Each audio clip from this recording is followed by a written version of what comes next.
What is up, y'all? I don't know what it is about today, but I feel that I'm in a really good state of mind to discuss the positive consequences slash benefits of heartbreak and betrayal and loss and disappointment and deceit and whatever that means to you. I think that the reality is that can mean a lot of different things to a lot of different people, and the scenario can change depending on the person, depending on the scenario. In most cases, for men, that situation is going to be heartbreak, right? Romantic heartbreak at the hands of a woman, right? It's a really interesting situation that seems to be like this universal constant almost, right? Like every man who has pushed his edge, who has gone out and strived to slay the dragon, has come to this point in his life at some point, I feel. Or at least many men, right? We have varying levels of consciousness, varying levels of sort of, awareness of the game before we get into it. But at some point in time, regardless of it, whether or not it's romantic or friendship wise, we're gonna get betrayed, and we're gonna encounter a scenario that is gonna test our faith in the entire world and life in general. And that's actually the thing that you just can't understand until you just can't understand the consequences of being disappointed and betrayed until it happens to you. Because what happens is this: you live life, you go through your life, and you build up these ideas and these notions about how the world should operate, right? How things work and who you are in relation to how this works. So say you're in a positive relationship with a girl you love. Everything is going great. You feel validated. You feel like you're accepted as an individual, as a person. And then something changes, right? Suddenly something happens, and that whole belief of yours will shatter. And that is the thing. It's like the hard part is actually not so much losing that person.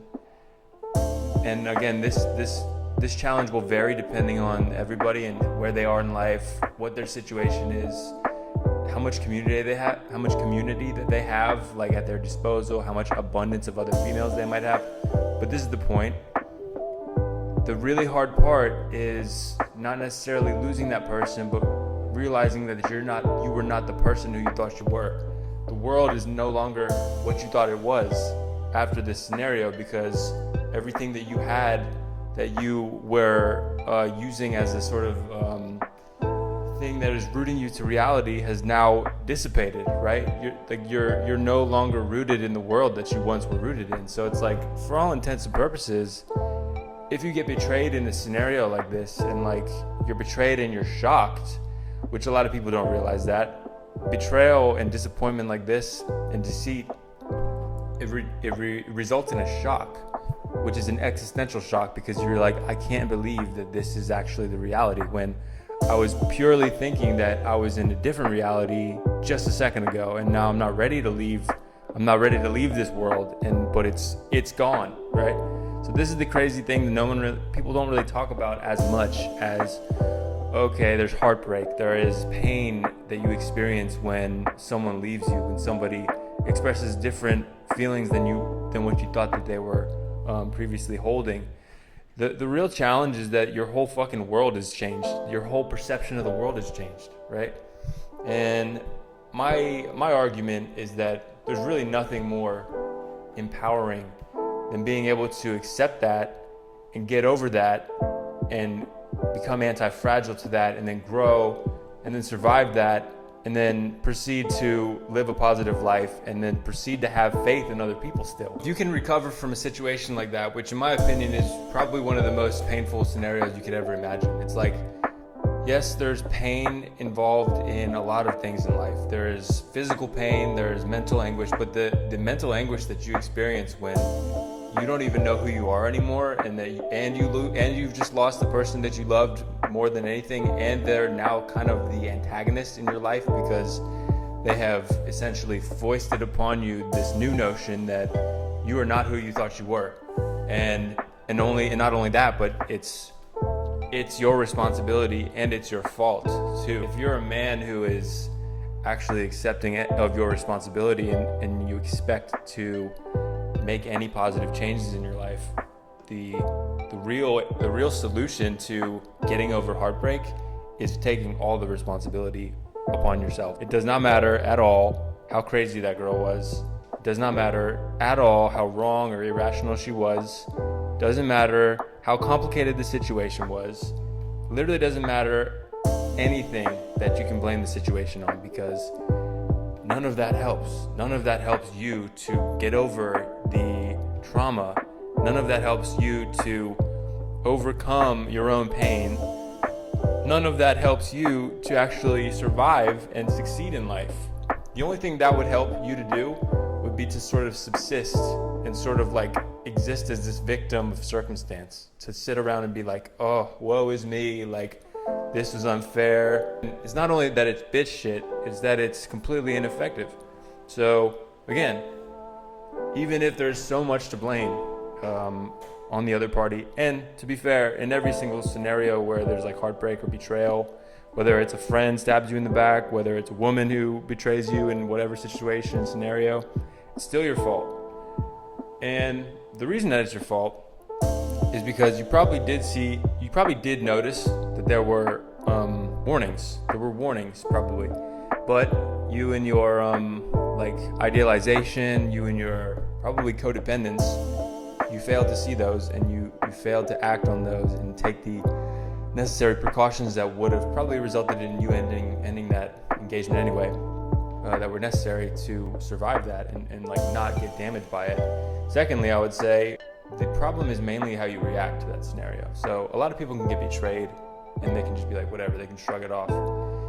The thing to keep in mind is that if you get betrayed and you're really hung up on it and you're really like bitter about it, that is a really bad sign and it's a bad reflection of you, because what it really indicates is that you had this codependency and that you're still attached to this idea of that person, and you can't really just accept that the new version of them is even existing, right? Like, and if you can't accept that that person as you now see them to be with their mask off is the real version of them, then it's going to be impossible for you to embrace the new version of yourself, and for you to grow and you to evolve, and for you to actually develop into the new person who's going to then, you know, look back one day and say, hey, that was just a chapter of my life, and that was something that was actually really important for me to discover a lot of the shortcomings that I had and improve on myself in very critical ways. And so let me get back to that point, because that was something I was about to touch upon, which is that if you're in a scenario like that and you get betrayed and then you're struggling afterwards, the thing is, like, there's really no other option that's productive apart from looking at yourself as deeply as possible, analyzing with a very fine-tuned magnifying glass every error that you have been operating on, every bug in your system, every single inefficiency in your body, in your mind, in your soul, in your spirit, in your mentality, that it is sort of feeding you with just like toxic poison, setting you back, holding you back, etc. All these things would have empowered you to move on faster, and they would have actually empowered you to be perceptive to these like signs of oncoming betrayal, and they would have allowed you to actually just not be in that situation in the first place. So you have to understand that the reason that you got betrayed is because you were sort of predetermined to. So yeah, it's really important to understand that we're always on this like path of gradually becoming more and more conscious, and so inevitably, actually, and this is where we should give ourselves a bit more credit and a bit more like leeway and like give ourselves a break, is that inevitably, when we're on our path of becoming more and more conscious, like we're gonna just get hurt. We're gonna be suckers at points, unless we were born to be like super street smart, super player, super pimp, whatever. Most of us are gonna be, caught in situations where we're the suckers, you know what I mean? And it's gonna like hurt us more than we probably envision. And actually, it's the interesting thing. It's like we actually tend to kick ourselves more, I feel, that in our reaction to certain events than we actually sort of hate on ourselves for the actual event. Like, it's easier to forgive the scenario in itself, not as easy to forgive yourself for reacting poorly to a scenario, because that at least is under your control, and it was your actions, your reactions to certain things. So that's the thing to keep in mind. Like, you're gonna feel bad if you can't get over something quickly, and I've definitely experienced this in my life as well. And but again, all a learning experience. So to sort of wrap this up, I just want to sort of wrap up all of the positive benefits of like a severe and very unfortunate betrayal in life. So number one, I would say it's going to cause you to really be aware of all your shortcomings, which is extremely important, because they're never going to go anywhere until you shine that illuminating light on them. So your problems and your insufficiencies are there, right? You were clearly unaware of them before, or you weren't aware of them enough to address them at the time, and then betrayal happened, and then you became aware of them. So you should really be grateful that a certain scenario allowed you to become aware of your own shortcomings, because now you have the only option is for you to work on them. Because if you don't work on them, you're stuck forever in limbo and this existential tortured bullshit zone of like inefficacy and pain and just like trauma, and it's not productive at all. So secondly, I would say the most powerful aspect of being betrayed is that it doesn't have to turn you cynical. And this is really, I think, the most important part. Is like, if you do encounter a scenario that is just devastating to your soul and your life and your heart and your mind, it's like you're gonna want to hate everything and everybody. You're gonna want to say, fuck this world. What the fuck is my life? What was the point of anything that I've been doing? I mean, some people have been like in situations where they've been, betrayed by people who they were married to for decades or whatever. And that's, Jesus, I mean, that's something I can't even imagine. But even they could get over that. They can choose to continue to have faith in the world, have faith in other people, or they can choose to just stay stuck in this like depressing hole, in this like defensive, fearful place for the rest of their life. And unfortunately, that probably happens to some people. But like, do you want to be that person? Like in life, like betrayal is almost inevitable. There's people that will just stab you in the back, and it's kind of the name of the game. People of all levels of status and wealth, they experience this phenomenon, and it's like you have to understand it's a part of life. And it's almost like it's like a coming of age almost. It's like there's nothing that's going to illuminate you more to certain realities and certain responsibilities that you need to attend to than this kind of situation.